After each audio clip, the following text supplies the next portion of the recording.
I think that good story is pretty universal. Finding ways to tell stories that touch everybody. Stories about conflict, about love, about friendship. And in our case, it's in a fantastical background with dragons and the end of the world impending.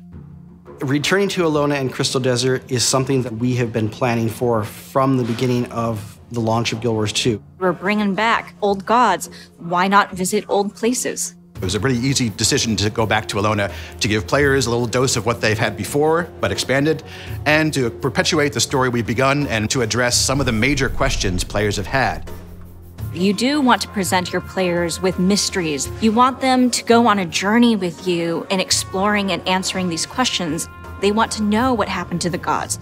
They want to know what happened in the last 250 years in the Crystal Desert. And most of all, they want to know what happens to their character. It makes more sense for us to go down the road less traveled and find things that make players question their actions as opposed to simple answers. Our players are smarter than that. It's a pivot. Players have been contesting against Elder Dragons since the game launched. We have beaten 2 of the Elder Dragons of a possible 6. And as a result of beating these 2 cosmic scale entities, we're starting to see the repercussions. It seems very much like we shouldn't kill any more Elder Dragons, but lo and behold, here comes Balthazar. The crystal dragon Kralkatorrik is one of the only viable targets left. We received a vision from the Eye of Janthir that showed Balthazar active in the Crystal Desert, apparently hunting Kralkatorrik. I think the fact that we're fighting a god this time around is pretty heavy stuff. And not just any god, mind you. This is the god of war. He is so consumed by his purpose. That kind of character is exciting to write for because he never gives up. There's a problem in front of me, I'm gonna beat it into submission, stomp over its broken body, and move on to the next thing. But he's always moving forward. So players know what Balthazar's objective is, but we don't know his motivation. We have to make sure he doesn't make things worse in an already bad situation. We have an enormous list of interesting characters, and it's challenging to have them all involved at once.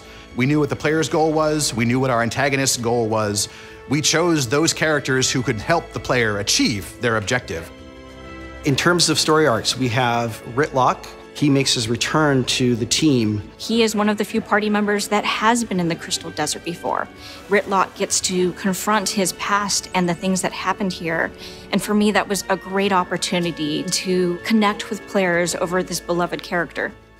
There's also Casimir, who I find a very interesting character. Exploring Casimir's crisis of faith was enormous fun. As a writer and a narrative person, it's a really meaty issue to dig into.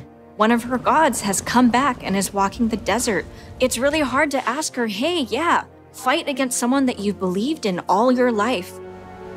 The strength of your team is based on the strength of your teammates. And because of that, we have focused quite a bit on the relationship with these characters. How are they going to solve the problems that confront them while following you? Going down that lore rabbit hole can be a total trip. For me, a lot of it is relying on my teammates. Story is absolutely a collaborative thing. We talk about what is this person's internal struggle? Would it be believable if this character used this weapon in this fight? And once we all agree, then it can be really awesome in that we all hit it at different angles. We ask art support, we ask the writers to support us, we make gameplay that supports that. So we all try and reinforce one vision for the story. Path of Fire is a more complex story than we've told before. Once you enter the desert, you're not going to want to leave, and that's what I'm hoping the genuine reaction is. I really want players to feel excited about being in this new part of Tyria finally. I want them to feel an even greater, deeper connection to these characters, that they're growing alongside them.